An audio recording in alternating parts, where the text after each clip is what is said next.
Hello अस्सलाम वालेकुम। मैं काशिफ और आज मैं अपना कंज्यूमर इक्विलिब्रियम का चैप्टर शेयर जो है उसका लेक्चर शेयर करूंगा। सबसे पहले हमें ये इस चैप्टर में हम ये देखेंगे कंज्यूमर इक्विलिब्रियम पोजीशन में कब और कैसे आएगा। इकोनॉमिक्स की किसी भी थ्योरी को पढ़ने से पहले सबसे पहले उसके अजम्पशंस को देख लेना चाहिए कि उसके अजम्पशंस क्या हैं और उसकी उस थ्योरी या लॉ के एक्सेप्शंस क्या क्या हैं। यानी अजम्पशंस वो होते हैं जिसके ऊपर वो थ्योरी या लॉ बेस्ड कर रहा होता है, यानी क्या क्या चीज़ें होंगी तो ये थ्योरी या लॉ अप्लाई होगा। और एक्सेप्शंस हमें ये बताते हैं कि ये लॉ या थ्योरी कहाँ कहाँ अप्लाई नहीं होगी। अब मैं अपने कंज्यूमर इक्विलिब्रियम जो टॉपिक है मेरा उस पर मूव करूँगा। सबसे पहले अजम्पशंस को देखते हैं हम। अजम्पशंस क्या होते हैं? यानी मफरूज़े होते हैं जिसकी बेस के ऊपर कोई भी थ्योरी या लॉ उसके ऊपर बेस्ड करता है। यानी ये चीज़ें होंगी तो ही वो लॉ एप्लीकेबल होगा या थ्योरी एप्लीकेबल होगी, अदरवाइज़ वो अप्लाई नहीं होगी। इसमें मैं एक अजम्पशन मिस कर गया हूँ। जो सबसे पहला था वो ये है कि जो कंज्यूमर होगा वो रैशनल होना चाहिए, यानी वो नॉर्मल पर्सन होना चाहिए इकोनॉमिक्स के अकॉर्डिंग। ये नहीं कि एक आम शख्स को हम कहते हैं कि वो भी रैशनल है। जो इकोनॉमिक्स जिसको रैशनल कहते हैं वो होना चाहिए। आसान अल्फाज में आप ये समझ लें, जो इस थ्योरी से एग्री नहीं करता वो इकोनॉमिक्स के थ्रू रैशनल नहीं है।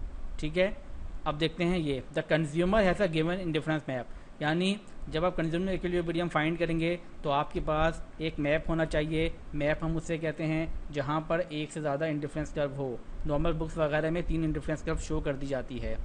He has a fix amount of money to spend on the two goods. यानी इसके पास फिक्स अमाउंट ऑफ मनी हो, ये ना हो कि उसकी इनकम जो वो चेंज हो रही हो, बल्कि फिक्स अमाउंट ऑफ मनी हो। अगर उसकी सैलरी 2 लाख रुपए है तो 2 लाख रुपए ही हो, ये ना हो कि वो 3 लाख में पहुंच जाए या 1 लाख में आ जाए। ठीक है, और वो अपनी तमाम की तमाम सैलरी को स्पेंड करेगा, खर्च करेगा। यहाँ पर सेविंग का कॉन्सेप्ट नहीं है। Prices of goods are given and constant. यानी जो गुड्स की, जो अशिया की प्राइजेज होंगी वो गिवन हो, कंज्यूमर को मालूम हो और कांस्टेंट हो। यानी उसमें रद्दोबदल ना हो, चेंजिंग ना हो, वो कांस्टेंट प्राइस हों। Goods are homogeneous and divisible. यानी जो गुड्स हों वो होमोजीनियस हों, एक जैसी हों। ये ना हो कि पता चला कि कंपटीशन है उन गुड्स के अंदर और वो एडवर्टाइजमेंट के थ्रू किसी दूसरे गुड्स को प्रेफर कर दे। होमोजीनियस मीन जो होता है कि वो इंडिफरेंट हो, उसको एक जैसी ही गुड्स लगे, वो कोई डिफरेंट उस चीज़ के ऊपर ना कर पाए। अब देखें ये आपके सामने शो हो रहा है स्क्रीन के अंदर, ये इंडिफरेंस मैप है। इसके अंदर एक से ज़्यादा इंडिफरेंस कर्व है। IC1 जो है पूरी जा रही है, यहाँ पे माउस का कर्सर ले आ रहा हूँ मैं। ये IC2 है जहाँ माउस का कर्सर लेकर गया, और ये IC3 है। ठीक है जी, और ये P से लेकर T तक जो ये लाइन जा रही है पूरी, ये बजट लाइन कहलाती है।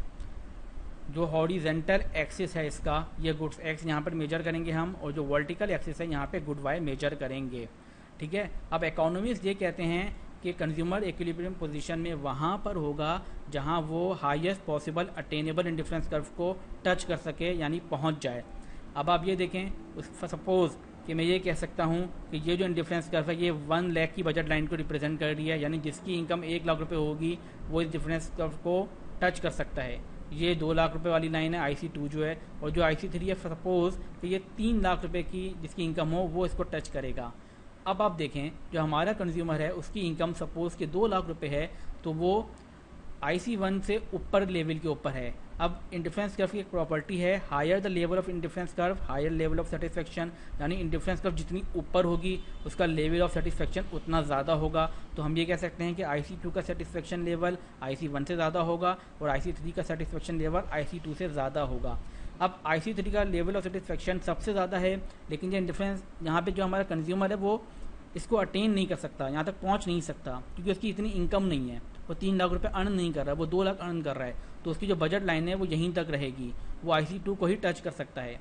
अब इस IC2 में हमें फाइंड करना है कि वो इक्विलिब्रियम पोजीशन में कहाँ होगा। तो इकोनॉमिस्ट ये कहते हैं कि एक तो ये कि जहाँ पे लाइन टच करते हुए गुजरे बजट लाइन को, उस पॉइंट के ऊपर होगा कंज्यूमर इक्विलिब्रियम के ऊपर, और जो जहाँ पे टच करे वो कन्वेक्स टू ओरिजिन हो। जैसे अब ये लाइन देख रहे हैं पॉइंट C, यहाँ पर आप ये देख लेंगे कि ये बिल्कुल कन्वेक्स टू ओरिजिन है, ये ओरिजिन कहलाता है। और जहाँ पे मैं माउस का कर्सर ले आ रहा हूँ आप इसको देखेंगे बिल्कुल कन्वेक्स टू ओरिजिन है। यानी इस पॉइंट के ऊपर वो गुड एक्स के भी ज़्यादा परचेज कर रहा है और गुड वाई भी परचेज कर रहा है। यानी एज अ होल अगर हम 2 गुड्स के हिसाब से देखें तो ये कम्बिनेशन उसके लिए बेस्ट है अकॉर्डिंग टू इकोनॉमिस्ट। अब अगर कोई शख्स ये कहता है कि यहाँ पे इक्विलिब्रियम नहीं है, बल्कि इक्विलिब्रियम इस प्रपोज के इस पॉइंट के ऊपर है जहाँ पे मेरा माउस का कर्सर मैं घुमा रहा हूँ, यहाँ पे ये, या पॉइंट आर के ऊपर है, या कोई कहते हैं एस के ऊपर है। तो इकोनॉमिस्ट के थ्रू वो कंज्यूमर रेशनल है ही नहीं। यहाँ पर हम रेशनल कंज्यूमर की बात कर रहे हैं जो कि इकोनॉमिस्ट कहते हैं। नेक्स्ट लेक्चर के लिए इजाज़त दीजिए, अपना ख्याल रखिएगा, अल्लाह हाफिज़।